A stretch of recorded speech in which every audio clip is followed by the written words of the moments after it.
오늘 우리가 함께 보실 하나님 말씀은 출애굽기 20장 7절 말씀입니다. 구약성경 112페이지 전으로 있습니다. 출애굽기 20장 7절 말씀을 우리 다 같이 한 목소리로 합독하시겠습니다. 너는 내 하나님 여호와의 이름을 망령되게 부르지 말라. 여호와는 그의 이름을 망령되게 부르는 자를 죄 없다 하지 아니하리라. 아멘. 함께 읽은 본문의 말씀을 가지고 거룩한 하나님의 이름 10계명 세 번째 시간으로 말씀 나누도록 하겠습니다. 오늘 설교는 퀴즈로 시작하려고 합니다. 여러분, 이 이야기를 듣고 이 단어가 무엇인지 한번 맞춰보시죠. 상대방의 이름을 높여 부르는 표현으로 그 속에 존경의 마음, 의미를 담아 사용하는 말입니다. 편지나 대화에서 상대 이름을 직접적으로 부르지 않고 성과 이름 사이에 자를 집어넣어서 그렇게 공손함을 표하는 말이기도 합니다. 무슨 말일까요? 궁금하십니까? 조남 혹은 함자라고 우리가 부르는 말을 이렇게 정의 내리고 있습니다. 요즘 잘 듣지 않는 말이다 라고 이렇게 또 얘기하는 우리 부목사님 한 분도 있으셨어요. 그래서 생각 안 하고 있었는데 목사님이 일부 예배 때 언급해 주셔서 다시 이 말이 기억이 났습니다 하기도 하시더라고요. 그래서 우리는 부모님이나 은사님, 그들에 대한 공경의 마음을 나타내고 표현할 때 이를 써서 함부로 그 이름을 부르지 않고 조남, 함자, 그리고 중간에 자자를 넣어서 그 높이는 마음을 달리 표현합니다. 집에서 이런 예절과 매너를 아직 잘 모르는 딸이 친근하게 저를 부르는 게 뭐라고 부를까요? 원택진 아빠 아니면 원택이 아빠 뭐 이렇게도 부르고요. 엄마한테도 김현주 엄마 뭐 이렇게도 불러요. 어릴 때 딸에게 이렇게 가르쳤어요. 아빠 이름은 원택진, 엄마 이름은 김현주. 이거 왜 가르쳤을까요? 혹시나 길 잊어버리면 엄마 아빠 놓치게 되면 아빠가 누군지 엄마가 누군지 주변에 알려주라고 이 이름을 알려줬는데 이게 이제 이름을 알았다고 막 부르는 거예요. 원택진 아빠 뭐 이러고 불러요. 그러면 아내는 그런 딸을 나무라면서 훈육을 하기도 합니다. 이렇게 훈육해요. 아빠 이름 그렇게 함부로 부르는 거 아니야. 아빠 이름 그렇게 막 부르는 거 아니야. 특별히 교회 갔을 땐 그러지 마라. 교회 갔을 땐 그러지 마라. 그러고 주의를 줍니다. 엄마가 이렇게 한 소리를 하면 저희 딸은 아직 이유를 알까요? 모를까요?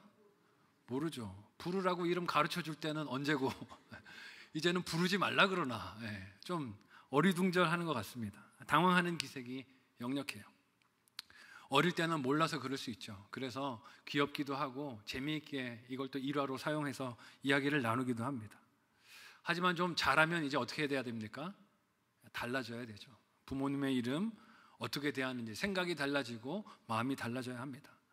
분별하는 능력이 생겼음에도 불구하고 엄마 아빠의 이름을 그렇게 함부로 불러댄다면 뭐가 필요할까요? 적절한 양육이 필요하겠죠. 그죠? 적절하게 양육을 해야 될 겁니다. 왜냐하면 이름 자체가 공경의 대상이 되기도 하기 때문입니다. 이렇게 어린 자녀들 혹은 다음 세대를 훈육하고 예절을 가르칠 때 부모의 이름이나 혹은 공경의 대상이 되는 분들의 이름을 함부로 부르지 않게 우리가 주의를 시킵니다. 그러나 정작 우리 자신은 하나님의 이름을 함부로 부르거나 자기 이익이나 목적을 위해서 사용하려 들거나 가볍게 대하지 않습니까?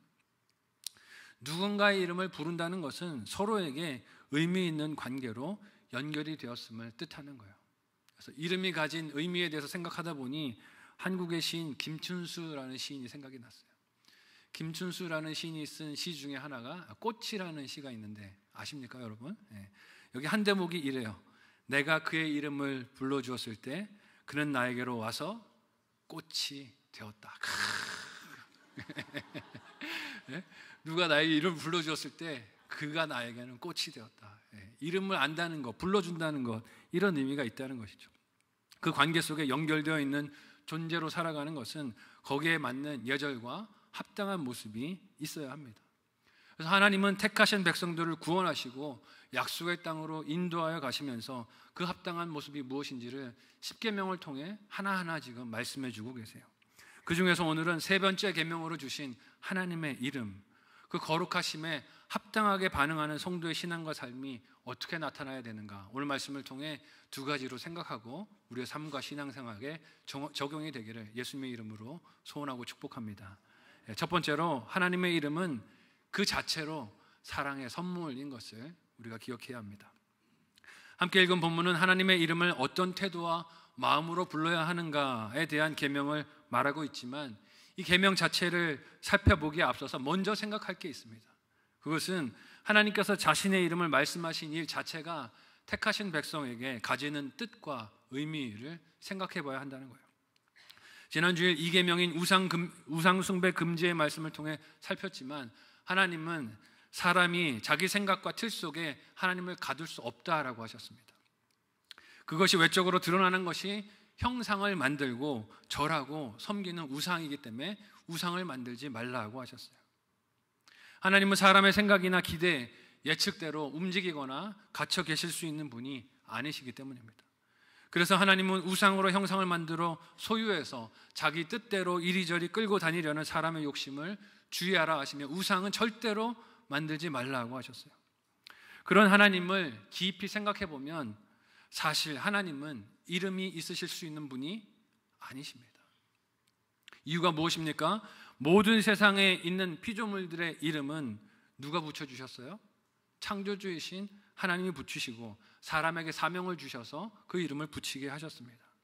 그래서 이름이 있는 것들은 그렇게 부를 수 있는 한정된 특징들이 있어요. 하지만 하나님은 그런 한정함이 없으십니다. 무한하신 분이세요.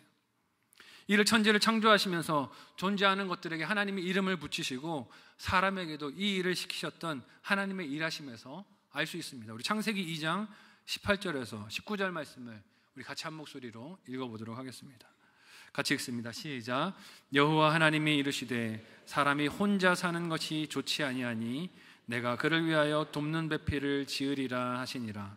여호와 하나님이 흙으로 각종 들짐승과 공중의 각종 새를 지으시고 아담이 무엇이라고 부르나 보시려고 그것들을 그에게로 이끌어 가시니 아담이 각 생물을 부르는 것이 곧 그 이름이 되었더라. 아멘.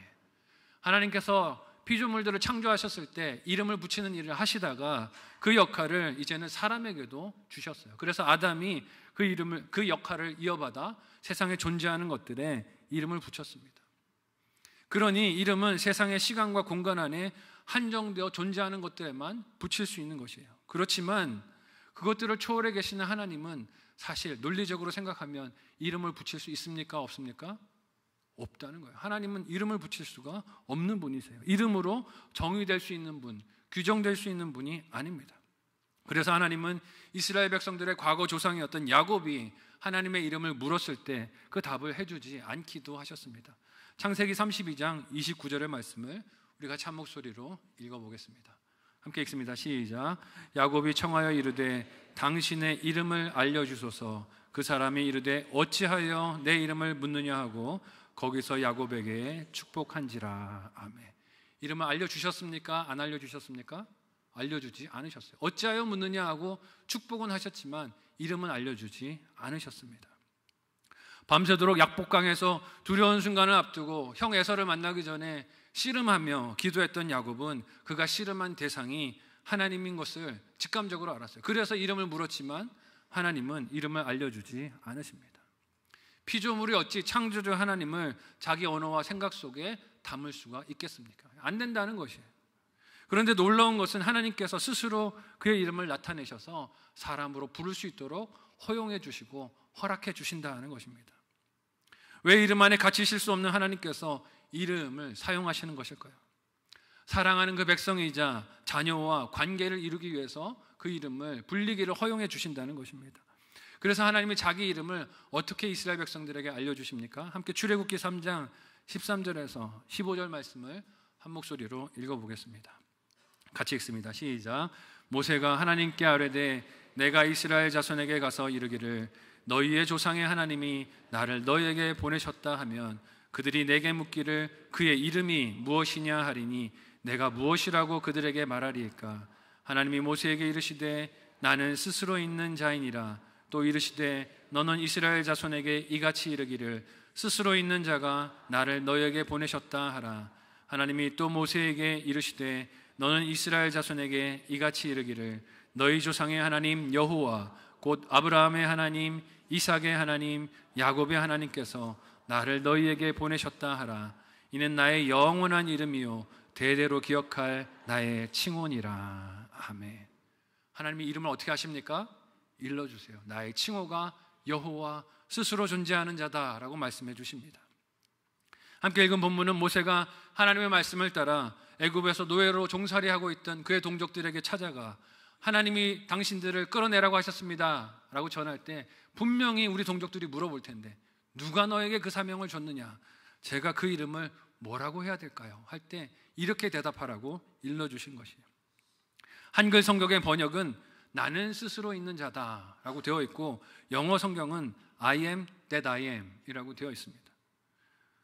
한글 성경이 나는 스스로 있는 자다라니까 명확한 것 같지만 사실은 나는 나다라는 뜻이에요. 여러분 이게 무슨 말인지 아시겠습니까? 나는 나야. 내가 누군지 어디다 담으려고 하지만 나는 그냥 나야 라고 말씀하세요. 하나님께서 자신의 이 이름을 주신 목적이 무엇입니까?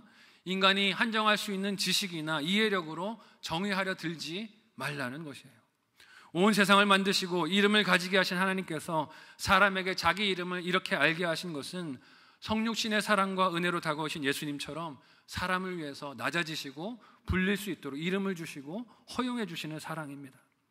스스로 존재하시는 분 되신 하나님으로 자기 이름을 알리시는 것은 인간이 그 언어로 말할 수 없고 인간이 익숙한 이름을 통해 불릴 수 없는 존재이신 하나님을 그래도 알 수 있도록 은혜를 허락해 주신 거예요.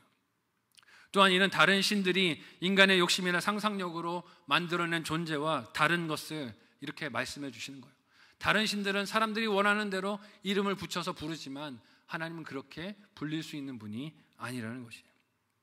이렇게 인간이 이해할 수도 말로 표현도 할 수 없는 하나님께서 자기 이름을 굳이 표현해서 나타내 주시는 이유가 무엇입니까? 서로 사랑하자고. 내가 너희를 사랑으로 택하여 불렀다고.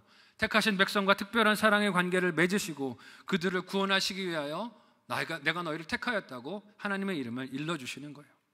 하나님을 알고 믿지 않으면 구원받을 길이 없으니 그 하나님께 부르짖을 수 있도록 하시려고 이름을 일러주신 것입니다. 하나님의 이름을 불러 그 하나님의 도우심을 받으라고 자기 이름을 알게 하시는 것이에요. 이 하나님의 사랑과 마음을 안다면 어떻게 이 하나님의 이름을 가볍게 대할 수 있겠습니까? 하나님께서는 이스라엘 백성들이 금으로 송아지 우상을 만들고 이를 숭배하는 죄를 범하였을 때에도 그들을 용서하시면서 이 그들을 용서하시는 하나님이 어떤 하나님인가 하는 것을 하나님의 이름으로 드러내 보이셨어요. 그리고 이를 믿음으로 나올 때 용서함을 받는 은혜를 나타내십니다. 함께 출애굽기 34장 5절에서 7절까지의 말씀을 같이 한 목소리로 읽어보도록 하겠습니다. 같이 읽습니다. 시작. 여호와께서 구름 가운데 강림하사 그와 함께 거기 서서 여호와의 이름을 선포하실세 여호와께서 그의 앞으로 지나시며 선포하시되 여호와라 여호와라 자비롭고 은혜롭고 노하기를 더디하고 인자와 진실이 많은 하나님이라 인자를 천대까지 베풀며 악과 과실과 죄를 용서하리라. 그러나 벌을 면제하지는 아니하고 아버지의 악행을 자손 3, 4대까지 보응하리라. 아멘. 우상을 만들어서 하나님을 배역했던 바로 그때였어요. 하나님의 마음이 얼마나 아프셨겠습니까? 계명을 바로 주시고 계시는 그때 우상을 만들어서 섬기던 이스라엘 백성들이었습니다. 그런데 하나님께서 죄를 범한 이스라엘 백성들에게 알려주신 것이 무엇입니까? 하나님의 이름을 알려주세요. 그들이 용서를 빌 하나님의 이름이 무엇인지, 하나님께 부르짖을 그 이름이 무엇인지, 그 하나님이 자비롭고 은혜로우시며 노하기를 더디하시며 인자와 진실이 많은 분이시라는 것을 그의 이름으로 알게 하십니다. 이처럼 하나님의 이름은 우리를 향하신 크고 놀라운 사랑을 담고 있고 우리의 구원을 이루는 능력이 있는 줄로 믿으시기를 바랍니다. 하나님을 부를 수 있는 게 얼마나 큰 은혜입니까? 그래서 요엘서 2장 32절은 이렇게 하나님의 이름을 부르는 은혜를 선포합니다. 같이 한 목소리로 읽어보도록 하겠습니다. 같이 읽습니다. 시작. 누구든지 여호와의 이름을 부르는 자는 구원을 얻으리니 이는 나 여호와의 말대로 시온산과 예루살렘에서 피할 자가 있을 것이며 남은 자 중에 나 여호와의 부름을 받을 자가 있을 것임이니라. 아멘. 이 하나님의 이름을 늘 부르는 저와 여러분들이 되시기를 예수님의 이름으로 간절히 소원하고 축복합니다. 이처럼 하나님의 이름에 담겨 있는 우리를 향하신 큰 사랑을 늘 살아가고 기억한다면, 감사한다면 어떻게 하나님의 이름을 함부로 부르고 이용할 수 있겠습니까? 한번 생각하고 적용해 보시기를 바랍니다. 첫 번째 묵상 적용 질문을 드립니다. 첫 번째는요, 하나님을 나는 자꾸 부르십니까? 하나님을 자꾸 부릅니까? 위기와 어려움에서 찾는 다른 이름은 무엇입니까? 생각해 보시면 좋겠어요. 두 번째로, 하나님의 이름은 거룩하게 불려야 한다라고 말씀하십니다. 이처럼 하나님께서 자기 이름을 사람들에게, 인생들에게 알려주신 것은 그 이름을 부르도록 허락해 주신 놀라운 은혜이며 사랑입니다. 하지만 그 사랑은 어떻게 우리의 삶과 입술을 통하여 응답되어야 할까요? 오늘 함께 읽은 본문을 다시 한 목소리로 읽어보도록 하겠습니다. 출애굽기 20장 7절의 말씀을 같이 한 목소리로 읽겠습니다. 시작. 너는 내 하나님 여호와의 이름을 망령되게 부르지 말라. 여호와는 그의 이름을 망령되게 부르는 자를 죄 없다 하지 아니하리라. 아멘. 하나님이 그의 백성들에게 하나님의 이름을 부르라, 그 이름을 부르고 부르짖도록 허락해 주셨지만 망령되게 부르는 것은 금하십니다.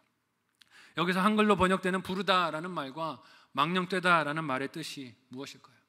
먼저 부르다라는 말은 하나님의 이름을 언급하는 모든 일들을, 가능한 일들을 다 뜻하는 것이에요. 강단에 서서 설교만 하는 것이 아니라는 것입니다. 설교에서 하나님의 이름을 말하는 것뿐만이 아니라 어떤 맹세나 남을 저주하면서 하나님의 이름을 언급하는 것, 혹은 일상적인 대화 속에서 하나님의 이름을 언급하는 모든 행동들이 다 하나님의 이름을 부르는, 지칭하는 일들이 된다는 것입니다. 그러므로 오늘 본문에서 말하는 여호와의 이름을 망령되게 부르지 말라 하는 말씀은 단지 하나님의 이름을 아예 부르지 말라 하는 금지나 약속, 혹은 누군가를 저주할 때 하나님의 이름을 함부로 사용하지 말라 하는 차원의 이야기가 아니에요. 하나님의 이름으로 하려는 모든 말들과 일들을 잘 생각해 보라는 것입니다. 이어서 망령되다라는 말의 뜻은 한글의 뜻으로 보면 좀 해석이 모호하고 어렵습니다. 여러분, 우리가 망령이라는 단어 언제 씁니까? 주로 어르신들이 이제 치매가 오셔서 기억이 흐릿해지고 뭔가 분별을 못할 때, 사리 분별을 못할 때, 늙거나 정신이 흐려서 말과 행동이 정상적이지 않은 것을 우리가 망령이라고 부를 때가 있어요. 혹은 합당하지 않은 말을 하거나 행동하는 것을 뜻할 수 있습니다. 그렇게 적용하면 여호와의 이름을 망령되게 부르지 말라는 것은 정신이 정상적이지 않은 형편에서 하나님의 이름을 부르면 안 된다, 이 정도 수준으로 들릴 수도 있어요. 그러나 원어적인 뜻은 그렇지 않아요. 이 망령되다라는 말의 원어적인 뜻은 허망하게 혹은 공허하게 하나님의 이름을 부르지 말라는 뜻입니다. 영어 성경은 이것을 이렇게 번역하고 있어요. 제가 한번 읽어드릴게요. You shall not take the name of the Lord your God in vain. 마지막 이 부분인데, in vain이라는 말의 뜻이 뭐냐면요, 헛된, 소용없는, 하나님의 이름을 헛되게, 허망하게, 함부로 취하지 말라는 뜻입니다. 근데 우리는 지난주 우상 숭배를 금하신 하나님의 계명과 같이 이 계명도 나는 어긴 적이 없다라고 생각하기가 쉬워요. 하지만 한번 곰곰이 생각해 보십시오. 과연 그럴까요? 우리 일상에서 벌어지는 일들을 보면 하나님의 거룩한 이름이 도용되고 남용되고 오용되고 악용되는 경우가 적지 않습니다. 하나님을 위한 일이란 핑계를 대면서 개인의 이익이나 안전, 편익을 위해서 남을 속이거나 재산을 빼앗거나 상처로 쓰러지게 만드는 일들이 얼마나 많이 있습니까? 이는 단지 몇몇 목회자나 교회 타락한 리더들만을 뜻하는 것이 아닙니다. 하나님을 위한 일입니다 하면서 개인적인 이익을 취하는 것도 큰 문제지만 우리의 가까운 일상에서도 이런 문제들이 많이 있어요. 이전 설교에서도 한번 언급해 드린 적이 있지만 사업하는 분들이 기독교인들 혹은 교회 중직들과 거래를 하지 않으려고 한다는 이야기를 종종 듣습니다. 제가 교회 장로입니다, 교회 안수 집사입니다, 혹은 집사입니다, 권사입니다 하면 계약을 하려다가도 다시 생각해 보겠습니다. 원래 더 합시다 이래야 되는 거 아닙니까? 그런데 그러지 맙시다 한다는 거예요. 꺼려 한다는 이야기를 듣습니다. 이유가 무엇인지 아십니까? 자신이 교회 직분자인 것을 내세워서 장담하면서 오히려 대금 결제가 늦어진다는 거예요. 오히려 거래에 손해를 보게 만들고 계약을 위반하는 경우가 많다는 겁니다. 그러면서 저 교회 다니는 사람이에요, 저 장로예요, 집사예요 말한다는 것이죠. 반드시 약속을 지킬 것이라고 교회를 내밀어서 장담을 하는데 막상 실질적으로 계약을 하고 일을 진행하면 깨지는 경우가 많다는 것입니다. 사업장의 이름을 하나님과 관련해서 짓고 만나는 사람들에게 자기 신앙을 내세우며 정직하고 성실하게 사업할 것처럼 포장하여 말을 하는데 뒤로는 거짓을 행하고 탈세를 행하고 남에게 해를 끼치는 일들을 하는 것, 무엇과 연관이 되어 있습니까? 하나님의 이름을 공허하게 이용하는 것입니다. 또한 많은 것들을 기도로 부르짖고 간구하지만 하나님께서 기뻐하시지 않을 것들을 구하며 예수님의 이름으로 기도하는 것은 어떻습니까? 우리는 열정적으로 하나님께 필요한 것들을 구합니다. 나의 건강을 위해서, 물질적인 필요를 위해서, 자녀들의 진학과 취업을 위해서, 사업의 번창함을 위해서, 계획하는 일들의 성공을 놓고 하나님께 부르짖어 기도해요. 누구의 이름으로 기도합니까? 예수님의 이름으로 부르짖어 기도합니다. 예수님의 이름으로 하나님께 뜨겁게 열정적으로 아뢰요. 그런데 그 구한 것들이 다 예수님의 이름에 합당한 것들입니까? 한번 고민하고 생각해 봐야 합니다. 자녀들 기말고사 기간 되면 사실 시험 공부 열심히 하라고 그렇게 다독이고 자녀들이 공부 열심히 해서 공부한 대로 성적 나오게 해달라고 기도해야 되지 않겠습니까? 근데 우리 부모님들 어떻게 기도합니까? 찍더라도 다 맞게 해주세요. 수능 들어가기 전에 수능생들을 위한, 수험생들을 위한 기도할 때 어떻습니까? 공부 안 했어도 찍어도 다 맞아서 좋은 대학 가게 해주세요. 예수님 기뻐하실 기도일까? 하나님 기뻐하실 기도일까? 좀 생각해 봐야 됩니다. 사업을 하는데 성실하게 일하지 않았는데, 수고하지 않았는데 하나님 일하지 않았지만 그래도 이번에는 대박 터지게 도와주세요. 누구의 이름으로 기도합니까? 예수님의 이름으로 기도합니다. 예수님의 이름을 그렇게 사용해요. 예를 들어 나와 평소 관계가 좋지 않거나 내가 못마땅하게 여기는 사람이 있다 생각해 보십시오. 그 사람이 너무 보기 싫어요. 하나님께 이렇게 기도합니다. 세상에서 좀 안 보이게 해주세요. 좀 없었으면 좋겠어요. 너무 힘들면 차라리 우리 교회에서 좀 다른 교회로 갔으면 좋겠어요. 우리 목장은 아니고 다른 목장으로 옮겨주세요. 간절히 누구의 이름으로 기도합니까? 마음 아프지만 예수님의 이름으로 그렇게 기도합니다. 그런 기도를 하나님께서 기쁨으로 응답해 주실 수 있을까요? 오히려 하나님의 이름을 마치 무당이 남을 저주하는 일을 위해 사용하듯이 망령되이 일컫는 그 행동에 하나님께서 진노하시고 분노하시지 않겠습니까? 하나님의 이름을 그런 목적을 위해서 인생들에게, 성도들에게 주지 않으셨기 때문입니다. 하나님의 이름을 속이려는 목적으로 이용하는 이들도 있습니다. 이런 일들을 자칭 선지자라고 주장하는 자들이 했을 때 하나님은 진노하셨습니다. 지난 5월에 함께 묵상했던 예레미야 말씀에서 하나님은 바벨론 포로로 끌려갔던 이스라엘 백성들에게 이렇게 말씀하셨어요. 70년 동안 잘 묶여 있어라. 거기서 포로 생활 잘 끝내고 나면 하나님의 때에 너희를 다시 돌아오게 할 것이다 말씀을 하셨어요. 그런데 그 땅에도 거짓된 선지자들이 있었어요. 그래서 거짓된 희망과 회복을 말하는 거짓 선지자들이 예레미야의 예언이 거짓이다라고 했습니다. 그런 거짓 희망과 회복을 말하는 거짓 선지자들에게 하나님이 하신 경고의 말씀이 예레미야서 29장 8절에서 9절에 나옵니다. 우리 같이 한 목소리로 읽어보도록 하겠습니다. 같이 읽습니다. 시작. 만군의 여호와 이스라엘의 하나님께서 이와 같이 말씀하시니라. 너희 중에 있는 선지자들에게와 점쟁이에게 미혹되지 말며 너희가 꾼 꿈도 고지 듣지 말라. 내가 그들을 보내지 아니하였어도 그들이 내 이름으로 거짓을 예언함이라. 여호와의 말씀이니라. 아멘. 누구의 이름으로 거짓을 예언했다고요? 여호와 하나님의 이름으로 거짓을 예언하였느니라 합니다. 왜 거짓으로 이렇게 예언을 했을까요? 얻을 이익이 있기 때문입니다. 그렇게 예언을 하면 사람들이 좋아하면서 복채를 주고 돈을 주고 헌금을 주고 이름을 높여주고 명성을 높여줬기 때문에 그렇게 한 것이에요. 오늘날 우리 가까이에도 이런 일들이 있지 않습니까? 저희 가정도 그런 일을 겪었던 가정이기도 해요.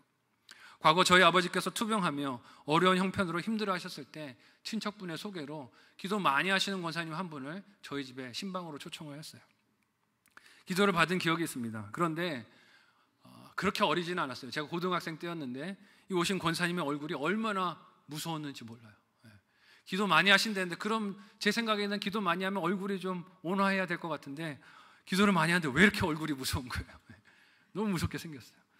기도를 많이 하셔서 병도 고치고 앞날에 대한 예언도 하시고 방언도 하시고 통변도 하시고 영서라는 것도 쓰신다고 하는데 얼굴은 온화함과 거리가 멀어 보였어요.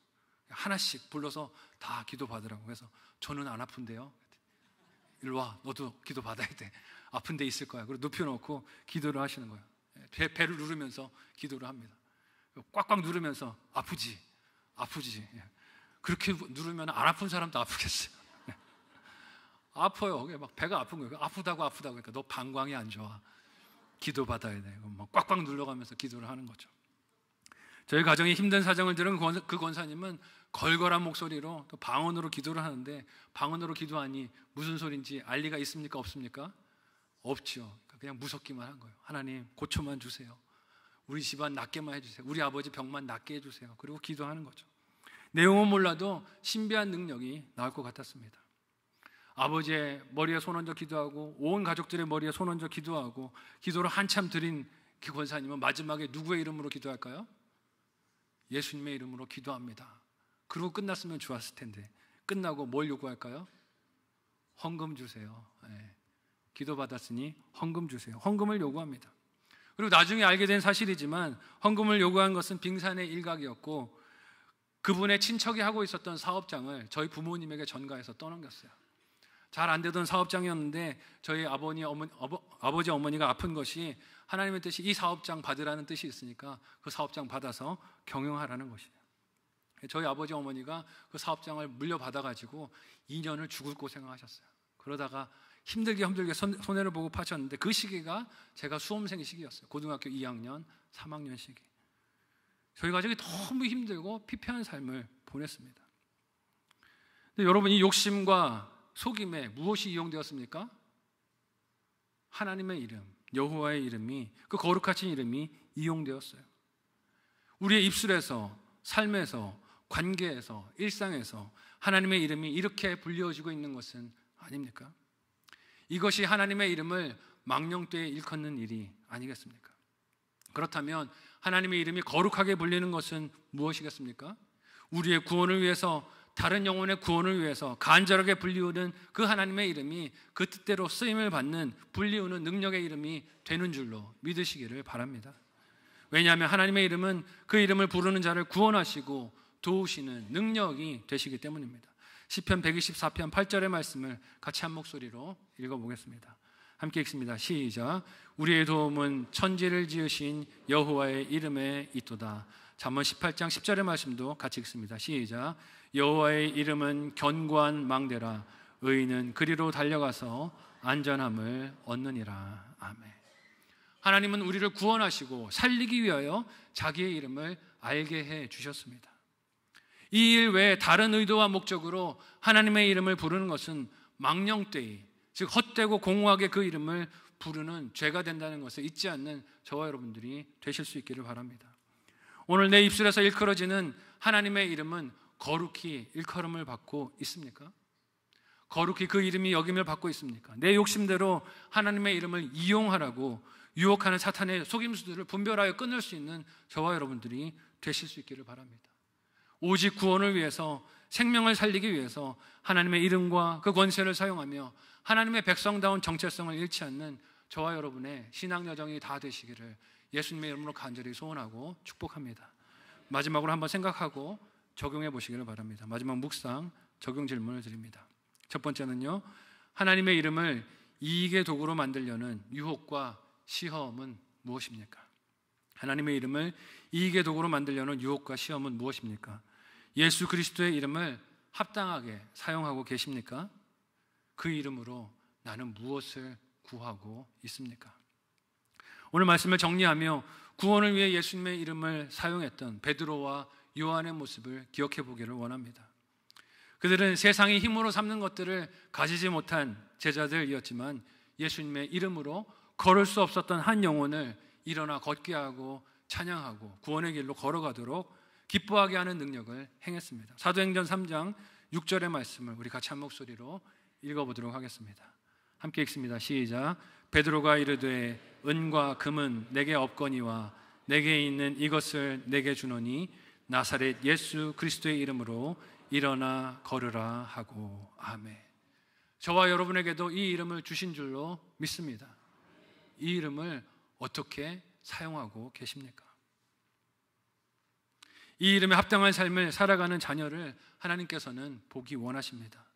이름에 갇히실 수 없는 하나님께서 그 이름을 그 자녀들에게 허락하신 것은 택하신 백성을 사랑하여 구원하시기 위한 겸손이며 은혜이십니다.